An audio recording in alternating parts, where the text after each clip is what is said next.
So, good morning. Welcome to Catapult Your Career, which is led by myself, Michael Glassuk, where we're going to delve into a variety of careers and really try and explore practical advice for people who are trying to enter different professions. And this particular podcast, this will be the first podcast that I've had a guest on. So, we are going to focus this particular podcast on the world of business analysis. And we have none other than a good friend, Thando Jacobs, joining us today. How are you, Thando? I'm feeling good, Michael. I'm feeling good. I'm happy to be here. So thank you for inviting me on. No problem at all. Thank you. Thank you. And as I said, we're going to really focus today's episode around the world of business analysis. And I thought none other, you were the first person that kind of came to mind. So just to kind of start us off, I suppose, can you give us an introduction to yourself, your background, and we'll kind of go from there?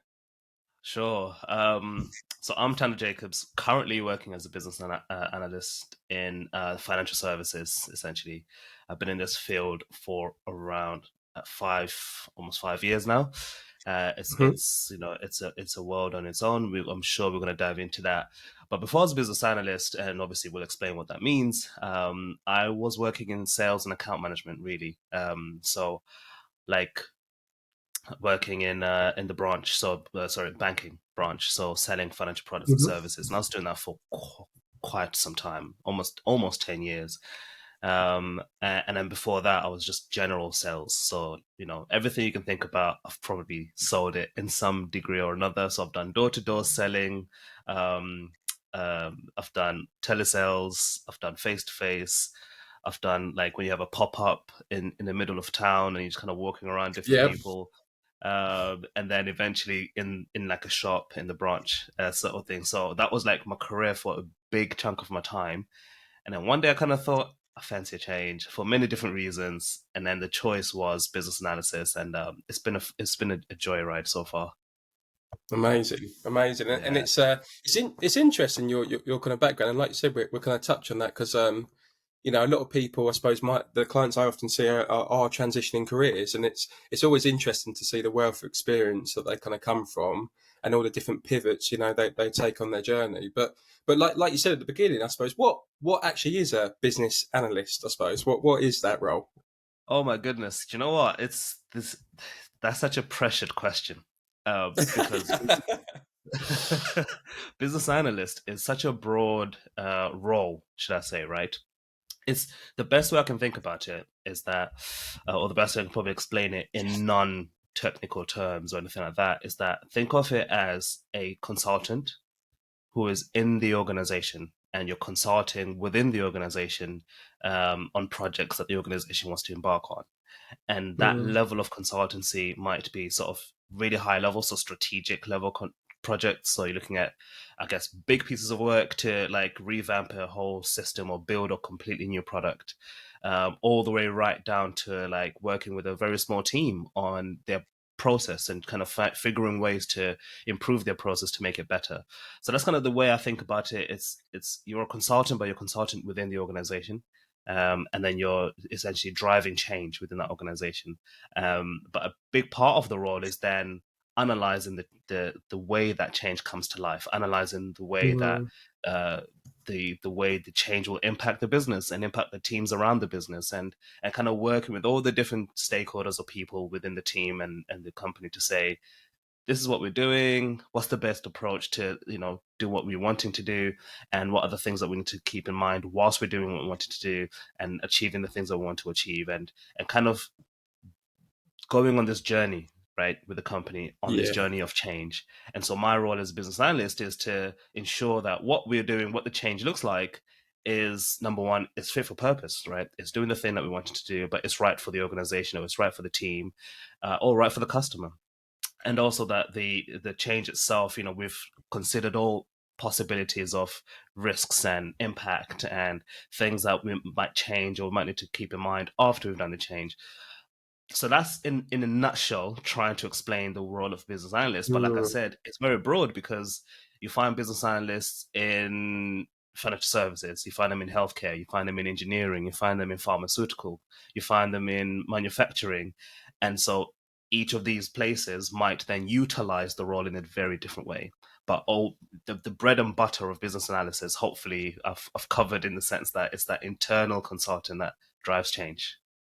Yeah, I love that. It's a really interesting way to describe it, like an internal consultant. And I think my background is a mix of kind of the NHS industry and project management, and I remember a previous chief exec on my very first day joining said the only constant is change, and it really Mm, stuck in my mind. And to have a role mm, like yours, I suppose, in terms of a business analyst, is mm, absolutely mm. integral because he's right. Regardless of the NHS, financial services, if you don't evolve, you die. Is the Yeah. key term, isn't it? So I suppose in terms of like an average week, really, and us, in terms of that role as a business analyst, it sounds like there's loads of variety, which really excites me. That's a key thing I always seek for. I love variety in all the roles I kind of seek to do.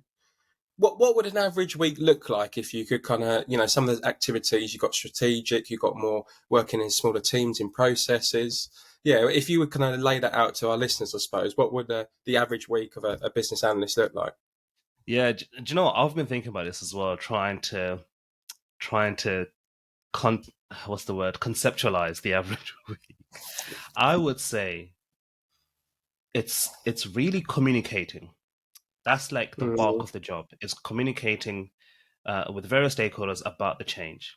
Now, as part of that communication, there's various ways to communicate, right? So you can communicate, say, directly, either that's verbally in a meeting, or a presentation, or through an email, of sorts, right? So that's kind of like yeah, the verbal communication, if you like. But also, it's as part of that communication, a big part of it is then translating the change to various stakeholder groups. So, for example, it's actually one thing I didn't mention actually earlier. It's quite an IT focused, or an IT type role, in the sense that most of the time the change is kind of technical, related. mm, Um, Most of the time, there are times when it isn't, but most of the time it is as well. And so, as part of that, you can then imagine. Let's just say, for example, we want to build a new, I'm trying to think of an example that everyone would relate to. So, okay, let's take Instagram, for example, right? hmm Let's just say we want to build a new feature in Instagram to do something that, Instagram currently doesn't do. So, as part of that, you may imagine that there is the technical guys who obviously are building the software. They're the developers, so we need to communicate to them to say this is what the change looks like. But that communication with developers, as you can imagine, people who are building the actual software, looks different to me communicating it with the sales and marketing team. And it also yeah, looks different to me communicating it with the growth team and the legal team and compliance team. And so a big part of it is communication, but actually it's then translating kind of the change that we wanted to do, and then using a various range of tools and techniques to then communicate it to all these different people. So with some people, it is verbal, but with other people, it's actually putting together, say, diagrams, or putting together sort of visual artifacts that would help to communicate and really break down the change. So a very small example, to the senior leaders, I might talk to them about, like, show them graphs and pie charts of the growth that this change will bring, and the revenue that it might bring, and all this kind of thing.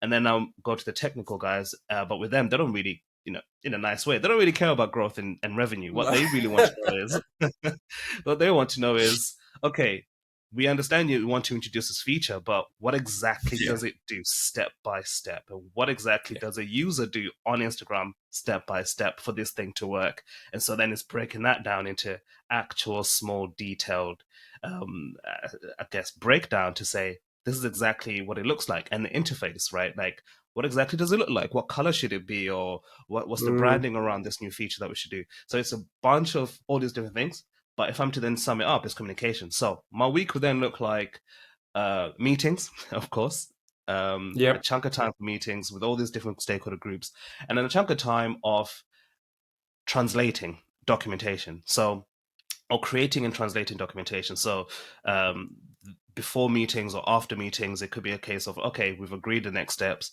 but in order for me to communicate those next steps with them next week, I need to convert the thing that we spoke about in a meeting to some form of documentation, or some form of presentation, or some form of visual artifact, to then continuously make sense of the change that we're trying to put together.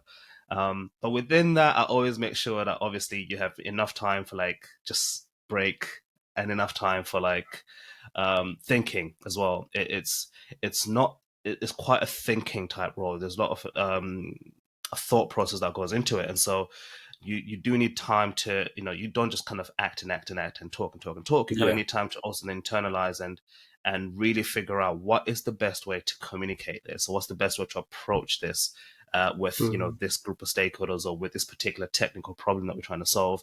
And so there is also a chunk of time for just really strategizing, brainstorming, and thinking and figuring out, okay, what's the best way forward with this. So hopefully that gives people an idea of what the role looks like in that Mm. sense. No, that's amazing. Thank you for kind of sharing that with us. And that communications piece is massive. I suppose we talk about some of the core skills that we have. I mean, communication is often the bedrock that everything's formed on. I mean, and you mentioned the different styles and methods you communicate. I think that's really important to share because we have disc profiling. If for anyone who's recognised that, where you're a blue, green, yellow, kind of red. You have the Myers Briggs test and all the kind of things where we our default kind of reacts in different situations. And it's really important. I would talk about emotional intelligence of like, what is it like to be on the receiving end of you, and how do you make sure your message is communicated in an effective way? And I think that's what you said is absolutely perfect because we don't want a broad brushstroke and stereotype, but accountants and those kind of ilks, kind of contracts, legal, they're very data, they're very factual, I suppose. Whereas leadership teams, and I think when you said about the graphs and visuals, it kind of made me smile because I think back at previous meetings. And I think if I was to go in to present and I had more like data and slides rather than visuals, half the room would be asleep within 5 minutes because they don't Exactly. no, I don't Exactly. care about how. I'm big Yeah. picture, I'm vision. Yeah. Tell Yeah. me what Yeah. it looks like, tell me what it feels like, and Yeah. then you can talk to XYZ on how to implement it. But I Absolutely. don't know if anything kind of came up for you when I was kind of talking through the communication, I suppose, the power of No, honestly, I communication. think you've you've brought up a lot of memories there. So I think I've been in those situations. I've been in situations where Mm. you kind of get you don't take the time to really analyze the whether the communication style and approach and method that you're doing is fit for purpose. And Yeah. a big part of this comes back to the fact, like I said, it's quite a broad role. Sometimes the broadness of the role of business analysis is the fact that you work with, genuinely speaking, you could spend, say, 9 o'clock in the morning to 10 o'clock in the morning in a meeting with like senior level directors. And Hmm. then from 10 o'clock, as soon as you come off that meeting, you're speaking to like a assistant first line support person to really understand how exactly they do the thing that they are doing. And so in the space of 2 hours, you've gone from speaking very high level to senior leaders and kind of strategic language and, Yeah. graphs and charts, to then speaking to somebody who is very, I guess, operational in their role, and kind of then saying, right, talk me through how you exactly execute this particular process, and tell me Mm. step by step how do you go through it, and so immediately you can see there's a very big difference in the range of communication and the way you approach that communication. And so now imagine if I'm then to take that step by step process. What I mistakenly did in my early years in the career was I would take that step by step process and I would show it to the senior leaders exactly as it was. And then kind of stop me in the middle of me presenting, and I'm like, I've done a good job. Like I've built this amazing process model, and I can really see everything that happens. So if anyone got any questions, like everything is covered. And then the Hmm. director's like, Sorry, mate, just, I don't need to know all of these details. Just tell me very high level when they actually execute this process. Does it impact this other business area? Does it impact that other business area? And if it does, are we worried about that, or is it a small impact? And I was like, that's all I Yeah, need to know, it's And true. so it's that emotional intelligence. You have to be intelligent enough to understand the crowd that you're speaking to, and that crowd varies. And so that's something that I speak to a lot of, particularly new people in this profession, because you can easily find yourself being, I guess, horizontally, like this. Like you're very good at communicating, say, with operational people, or you're very, Yeah. very good at communicating with strategic level stakeholders. But actually, you need to learn to be vertical as well. Like, how do you then take that skill and just translate it and make it fit for the middle managers, and how do you make it fit for the operational staff, and how do you even make it fit for for an external client, and all these different Yeah. things. So, but yeah, I've learned the hard way, so that's why I'm very, what's the word? That's why I say it's really a communication role, because I've learned the hard way that, yeah, communication is a massive part of this job. Exactly. And I suppose building on some of the other skills, I'm thinking, so obviously if someone's listening and they want to kind of go into that industry, want to go into that role as a business analyst, obviously we've kind of said communication is a key foundation around the day-to-day job, I suppose, in terms of communicating to peers, operational colleagues, strategic colleagues. You mentioned aspects of IT as well. What are some of the other like core skills you think? So if you're going to build your perfect business analyst, we kind of communication is a big part that they need to have. What are some of the other skills would you say are quite fundamental to doing the role well?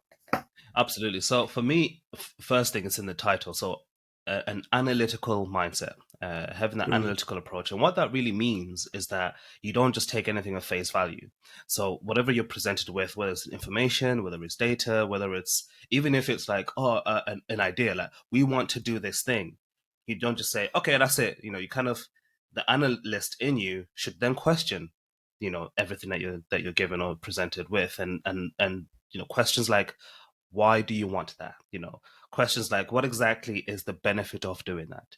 Questions mm, like, if you don't do that, what would that mean for the business? And even questions like, okay, why exactly do you do this step after this step when logically that doesn't make sense?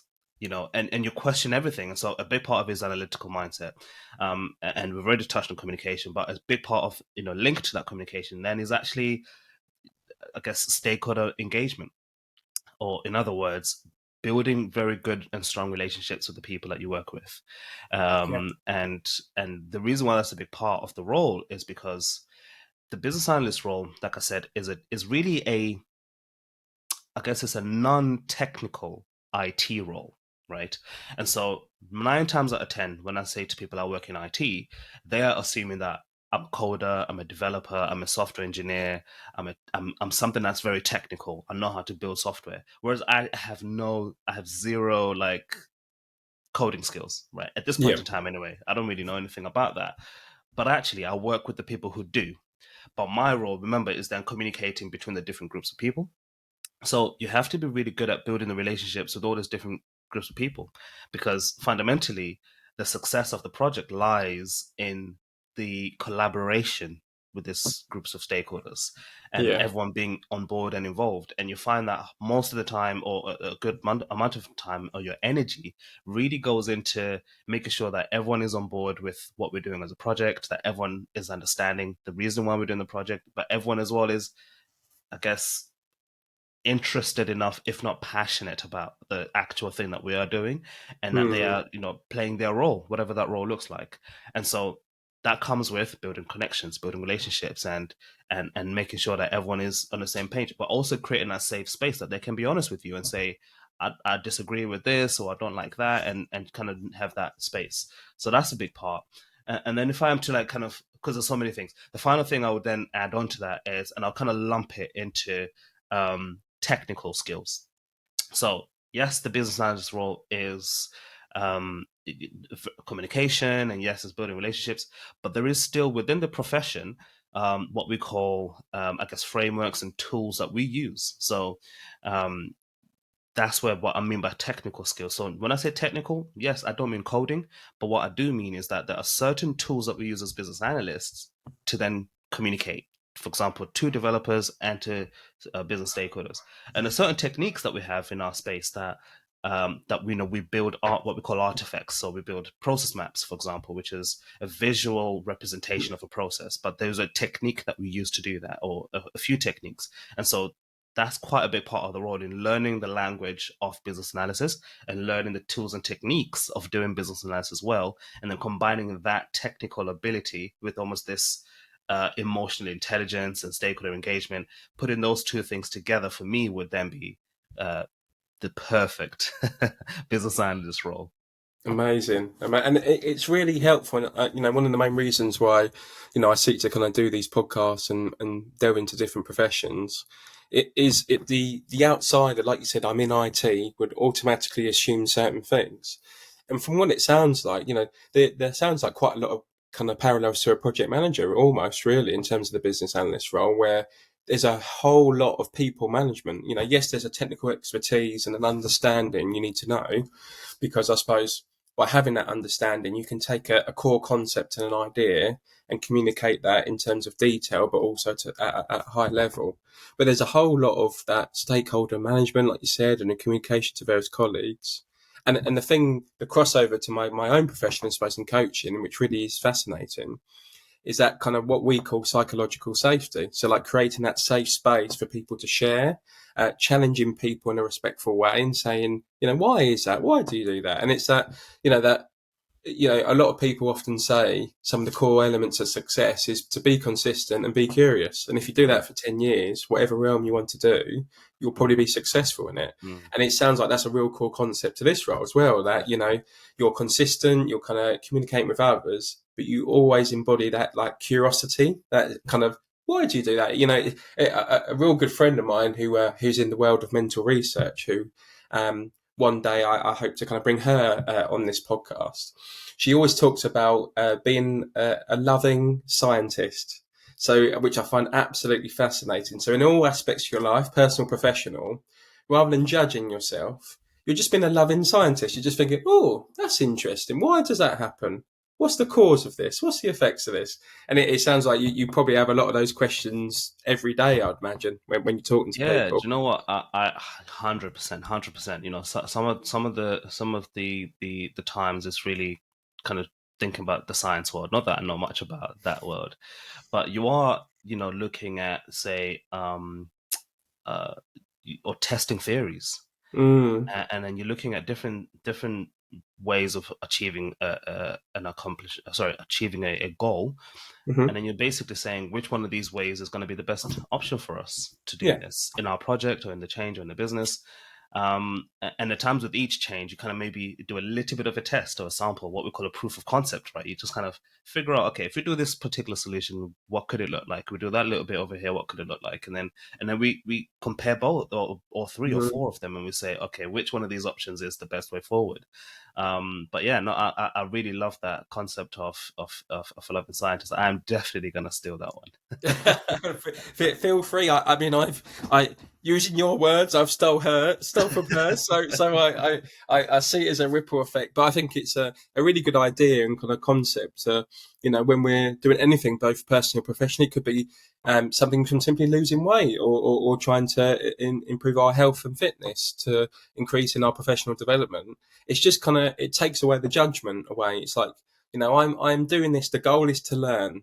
The Yeah. goal is, so I'm doing this. Let's see what the effect is, and where we're kind of go from there. So it's fascinating. Mm. Um, I suppose talking back, leaning back on your previous experience, really. So it's interesting to know. Obviously, you've transitioned into this role, and you've done it for some time. You said like a period around 5 years. Mm. What do you think are some of those past experiences that have really helped you to kind of, do this transition? And I'm thinking the reason why I asked that, it'd be interesting for others who are, regardless of their age, in their 20s or 40s, looking to transition to become a business analyst. They can, a lot of people think, oh, I'm starting from square one again. Yeah. That's it. I've got Yeah. to start from the beginning. Yeah. I think it's Yeah. really important to look back at our past experiences and how they can help us. So, Yeah. how's that kind of applied for you? Would you say? Yeah, I'm a big believer in transferable skills, massive believer Mm, in that, and I'm also a big believer in that your experience is never wasted. And so, no matter where you are, there's always something that you can transfer over to your next move. I have met many amazing people in this field, and in other fields, to be honest, who transitioned from something that you wouldn't even think of. But let's just let's just um, let's just look at a few different examples here. So, in my experience, let me start with my experience. I was a Hmm. sales and account management. So, what that role actually taught me, it was still analyzing problems and finding solutions to those problems. The only difference was I wasn't analyzing a problem of an organization. I was analyzing a problem of a single client that I was selling a product to. And in my selling that product to them, I was then presenting them with a solution to that problem. And Yeah. sometimes I'll present them with recommendations as part of that. So I'd say, right, these are your four options, and I recommend you take this particular option, but it's up to you because at the end of the day, it's still their own choice.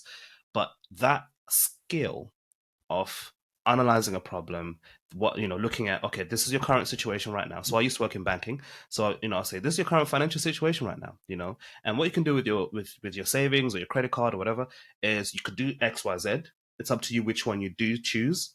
But then based on what you've told me you want to achieve, this is the best option for you right now. Yeah. And then that's a skill that's transferable to business analysis because now I'm doing this basically the same thing, but just to at an organizational level with the project. And now we're looking at, obviously massive different budgets and projects, but Yeah. it's the same skill. But what else did that sales and account management taught me? It taught me to build good relationships. It taught me the art of like getting somebody on board with what you're selling, with what you're talking about, with what you're doing. It taught me the skill of, that softer side skills, the communication skills, the engagement skills, the influencing others skills, and things like that. And all of these things I'm using in my day job today, or in my new profession, so to speak, today. I think the difference is this, Michael. Because I was exactly the same. I was literally like, I'm going to have to start again from Yeah. literally ground zero.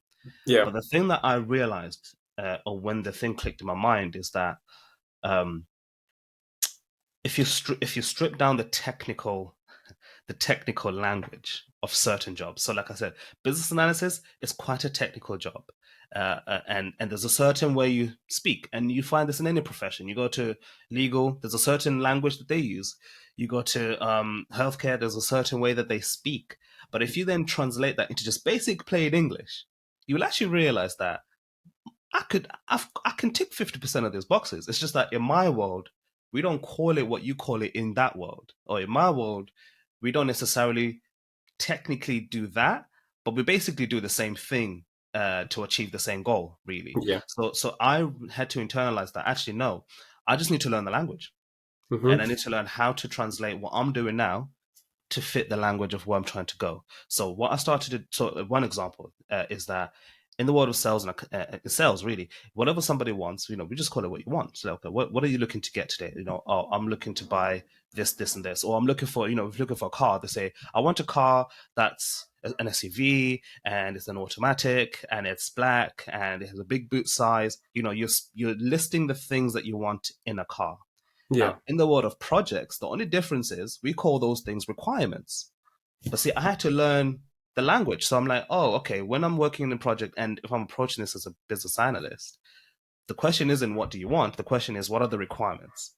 But really, we're asking the same thing. It's just that Yeah. the language is different. So, what I would encourage people who are in this position is learn the language of where you want to go and then translate that language back to where you are right now and then see where the links are because there will be links for sure, Yeah. 100%. And that's what I had to do. Another example, somebody that I know of, they also came into business analysis from being a paramedic. And Mm. they said the same thing. They were like, listen, as a paramedic, what's my job? My job is to analyze the symptoms. And then you look at the symptoms of what the person is going through. And then from the symptoms, you're starting to shortlist the possible problems. Yeah. Once you know what the problem is, then you know what medical solution to give them, right? But also, that's exactly what we do as business analysts. We analyze the symptoms or the problems within the organization or the process to say, okay, what's going on here? What's happening? Let me see what's going on. And then eventually we understand what the problem is. And now that we know, okay, the problem is the fact that the process takes too long for customers to complete a sale, for example, we can then look at potential solutions to make it a smoother process that then in turn will increase the sales and revenues, because we're missing out on a lot of that because a lot of people cancel the sale halfway through. But he was saying it's the same thing, just a different language. And Yeah, so that's what I'd say to people who are transitioning careers. At least that's one of the things that I did anyway that really unlocked the game for me. definitely, definitely. And I often, I suppose I often talk about it like it's like the sunk cost fallacy. I suppose in terms of the concept they call it, where I've done all of this and I've spent loads of time, and I'm going to have to start from the beginning. And I suppose it's really good to reframe people's mindset to actually realise there's a lot of skills and core qualities you've built that can easily be kind of transferred to other jobs. And of course, there's other things like financials and the golden handcuffs and all the rest of it. But I Mm, suppose that just takes one piece out the puzzle for you to say, exactly. actually, this won't be as hard as I might think it will be. I Exactly. reckon there's a lot of elements I can kind of bring to the role. Yeah, and And one thing I'll add, sorry, Michael, one thing go I'll on, add no, as go well is ahead. simply to say that that as you said, it takes one piece out of the puzzle, but actually it then shows you that you're closer than you think. And Exactly. so you then actually start to realize that actually, okay, I know I'm starting to really understand these things, half of the things. Yes, you will always have another chunk of things that you need to learn because that comes with the territory. So you need to learn the technical aspects of things. You need to learn how to perform the job in a certain way. You need to learn X, Y, Z. So, as an example, I couldn't, as a business analyst, then say, okay, I know how to analyze problems and come up with solutions so I can be a nurse tomorrow. No, I still need to learn the medical, the actual practice of medicine. So Mm, there's that element that I need to learn, but actually the fact that I can make that connection between where I am and where I want to get to, that's half the job done. And yeah. already mentally speaking, you already basically take that you're already proving to yourself that this is possible, this is doable. I just need to actually take the steps to do it. So just to be real with the people that are listening, when I made the transition, it took me about a year and a half, to make that transition from sales to business analysis. It took me about a year and a half, but it didn't take me a year and a half um, off of my own back, so to speak. By that, I mean, it didn't take me a year and a half. It took me probably much less time, but a good chunk of that year and a half, I spent it doing interviews and reshaping my answers. I spent it then learning the art of interviewing and learning the art of presenting myself as a candidate. So, there's other elements that you will learn, but once you know enough to be able to say, okay, I'm ready to make this transition. I'm ready to learn the fundamental basics of it and really get myself involved in the role. The beauty. This is one of the reasons why I chose business analysis. The reason why I chose business analysis was this: I wanted to get into IT, but I didn't want to go do a 4-year degree to do it. Yes. Yeah, yeah, yeah, of course. Of course. So I said to myself, what are the kind of jobs that to talk about transferable? What kind of jobs that I can transfer into based on the skills that I already have? Yes, there's a learning curve. That's with everything new. Nothing comes with no learning curve. But actually, which one has a shorter learning curve as opposed to me having to go back and study software engineering for 4 years at a university, for Yeah.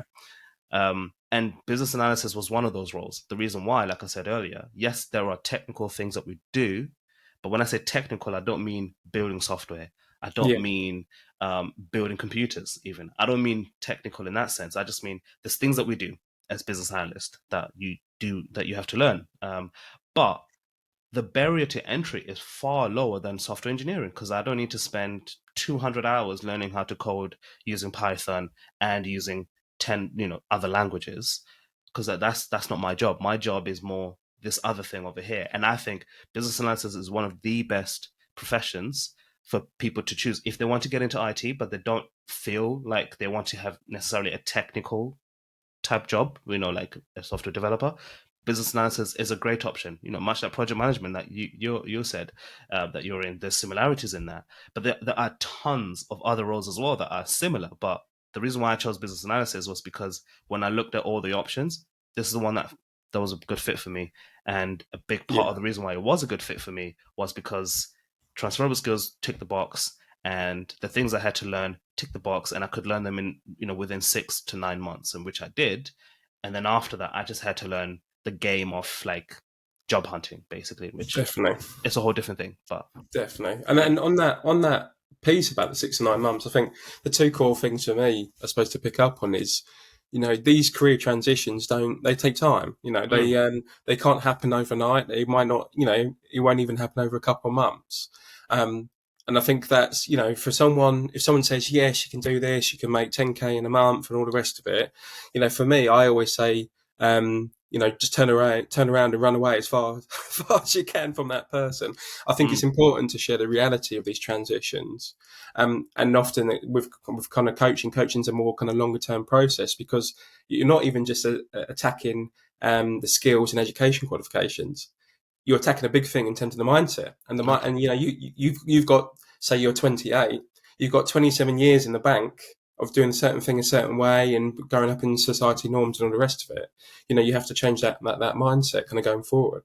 And for you, I suppose, when you said about you looked at various different roles and business analysis is what you kind of ended up on, I suppose an important part for me and to kind of share to those who are listening, what are kind of the progression frameworks and the ways you can see a business analysis kind of progress, I suppose? I know, depending on your industry, I'm sure salaries will range very widely.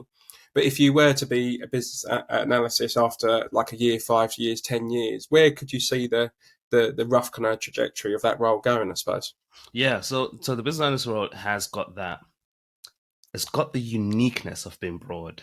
I know I said it earlier in a slight negative tone, in the sense that it's hard to describe the role because it's broad, but actually that's the uniqueness of it. So, Mm, if I'm to give you an example, right? So, if you're a flight attendant, you're a flight attendant. If you're a pilot, you're a pilot. If you're a chef, you're a chef. If you work in customer service and you're on help desk, you answer phone calls and you're on help desk. So it's like the jobs are siloed and they're very, like this. Your job is very descriptive. It's very clear what you do, and this is what you do. You don't mm, venture into you don't see pilots handing you drinks in a plane, right? Like that doesn't happen, because that's what flight attendants are for example. But the business analyst role is one of those roles. It's like a floater role. Like you could literally just float in different areas within the business and mm, even within the industry. And so, because of that, when it comes to career progression, now you have so many different options. Because what naturally then tends to happen by being a floater is that you kind of get a sense and a taste of different things. So, to give you an example, I do a little bit of data analysis, a little bit. I do a little bit of project management. Sometimes, in some cases, I do a little bit of testing, QA testing, which is testing the software that's been built. And in some cases, some people end up doing a little bit of coding, and some people end up doing a little bit of sort of comms engagement with the mm. business or even with clients. And so you do a little bit of a lot of different things. That when it comes to career, that you've done, I guess, a lot of things that you could venture into anything if you wanted to. However, if you want to stick within the business analysis sort of umbrella, you obviously have your typical junior business analyst, senior business analyst, a lead business analyst, and then a manager of business analysts, and then Yeah. maybe if the company has it, the head of business analysis practice or something like that. So that's kind of like a progression that you can kind of see there. But a very closely tied role. Remember, I said a business analyst is an internal consultant. Well, you could actually then end up being an external consultant, meaning you can work for one of the consultancy practices, the big four, PwC, Deloitte, etc. You can end up being a consultant in the sense of you take the skills that you've learned as a business analyst and you essentially do the same thing. But the difference now is you're not doing it within the organization that hires you. You're doing it with a client that your organization has sent you to work for. Yeah. Similar Yeah. concept, but it was just a slight different route to that. So you can become a consultant. I know people who end up actually becoming independent consultants. So they end up just kind of doing their own thing. They're their own consultants, and they run their own consultancy practice.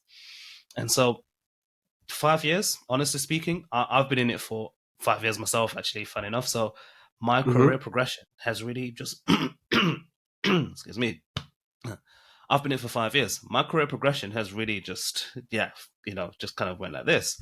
And a big part of that is because you get involved in so many different projects, so many different pieces of work, that you build a lot of, I guess, knowledge, but also a lot of skill within that 5 year period, that you can become a senior level business analyst, even in less than 5 years if you wanted to, Yeah. depending on how driven you are, but also just a little bit of luck in terms of the organizations that you work for and the kind of opportunities that they give you. But generally speaking, Yeah, you can take your career anywhere in that 5 year period. It's not there's no sort of dotted line. You have to do this, and then you have to do this, and then you have to do this. It's the world's your oyster almost. It just depends on what you like. Do you prefer to be more technical? Do you prefer to be more data focused? Do you prefer to be more business focused? Do you prefer to be more like stakeholder engagement focused? You can find all these kind of roles in the market as a business analyst. You just have to find the ones that fit, the ones that you like.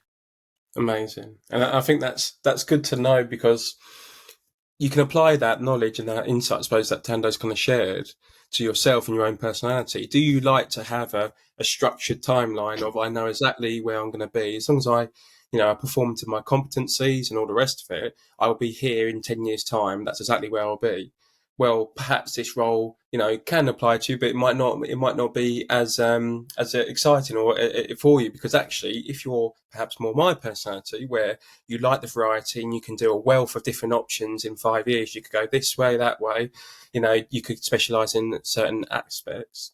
This is something that might be much more kind of exciting to you in terms of a role, if you want to embrace that variety of options. So it's really good to know for those people who are looking to enter the industry. Are they of the mindset where they want to know exactly where they're going to be in 10 years? Or do they like the Mm. aspect of just unlimited growth, and they can be in one of many roles? So I think it's really, really important for kind of listeners to kind of hear that insight, I suppose. And on that kind of same track, for you, one of our kind of last questions, I suppose, here today is, you've been in the role for 5 years now. You kind of transitioned. You're kind of building your foundations in terms of that career. What is, I suppose, one piece of advice that, if you had your time again, you're younger Tando, you're 5 years Mm. younger, um, and you're kind of the world's at your feet. What is one piece of advice you would give that person before entering the industry and the role as a business analyst? Oh my goodness. One Pressure's piece on. of Pressure's on. pressure is pressure is on. One piece of advice. One piece of advice. My my one piece of advice is to be bold. That's my Mm, one piece of advice. Be bold. Be bold enough to go for it. Go for the jobs, go for the careers, things like that. But but so, and this applies to many different levels. So if you're in a position where you're considering business analysis as a profession, go for it. Right. mm-hmm. The fact that you're considering for me is enough. It's not the kind of career, like I said, it's not siloed. So even if you did it for a couple of years, you'd still gain some really really valuable skills, and some Yeah. skills that are really sought after in the market. So it's not like you're going to waste your experience. And so, if be bold enough to go for it if you're thinking about it. If you're just starting, you're 6 months in, whatever, be bold enough to do business analysis. And really, Mm, by that, I mean, it's not the kind of job, business analysis, right? It's not the kind of job where, like when I was in sales, they'll say to you in your first couple of months, whatever, they'll say, watch how this person does it, see how they do it, and then, you just follow suit. There's a script on the screen that you read, and XYZ. You kind of learn from your peers. Business analysis is just one of those roles where you have the freedom to kind of approach it in your way. Because remember, the point is to drive projects forward. Well, if you put three business analysts on if you give three business analysts the same project, but three of them yeah. are doing it their own way, there'll be three different ways to do the thing. All that matters is that we accomplish the thing that we set out to accomplish. Well, part of the main thing that matters anyway. So be bold enough to trust your instincts, to trust your ideas, to trust your voice, and be bold enough to question things and say, uh, "Excuse me, I don't see how this works," or "Excuse me, I don't think you need that because you said you need this, and if you need this, then why do you say you need this as well?" And just have the boldness to speak out your voice, and also the boldness to just um, to be in your position and to do it well. So for me, it'd be boldness to somebody else, because I feel like 9 times out of 10, um, my younger self, anyhow, I had a little bit of intimidation. Particularly when I was new to Mm, a career, you kind of feel like I don't have years of experience, so I don't know if people will listen to me. But actually, the fact that you got the job shows that you're qualified enough and you're the right caliber for the position. Just be bold in that fact alone and just do it. So that's what I would say. Amazing. Definitely, I love that, and it's a it's one of those kind of a core concept that can be applied to most things, isn't it? I suppose it's that belief in yourself, like you said. You got the job, they believed in you, they see your expertise, they see your personality, their skill set, and they've invested in you to have a role. You know, have their own self belief now to act upon that. And whether, like you said, that could apply to whether you're thinking about transitioning or whether you just joined the role. Regardless of what it is, we only have one kind of life on this world, and it's important to do what matters to you, and kind of have the actions that align to your thoughts, opinions, and words, really. So I really Yeah. like that kind of concept to kind of drive people forward. And I suppose just to kind of close, Thando, today, I mean, if people enjoy the conversation and they want to kind of connect with you, or even hear more about the world around business analysis, where's the best places to kind of connect and find you? Two places. So the first place is on LinkedIn. Definitely find me on LinkedIn. Thando Jacobs, Thando, and then Jacobs, last name. You definitely see me on LinkedIn. Feel free to connect, and things like that, and reach out if you have any questions. But I also have I try my best to kind of make sense of the world of business analysis on a website called insidebusinessanalysis.com. And on there, you can just go to it and just kind of see what's going on in the world of business analysis. As part of that, we have a podcast which Michael, you've been on as well. So watch out for that episode. That has been a pretty a very good discussion. And essentially that's the two best places to get in touch with me. Amazing, amazing, and I'll include links in the kind of show notes for people to kind of get hold of yourself. And I hope this conversation's been kind of useful to those who've kind of listened or watched. And if this has kind of brought about thoughts about yourself, whether it's transitioning into the world of business analysis or other professions, and you want someone to kind of help guide and support you along that journey, both myself and Thando are here to kind of help support you with that piece. So thank you for your time, Thando, and thank you to those who listened. And I look forward to catching you on the next episode of Catapult Your Career. Cheers. Thank you for having me.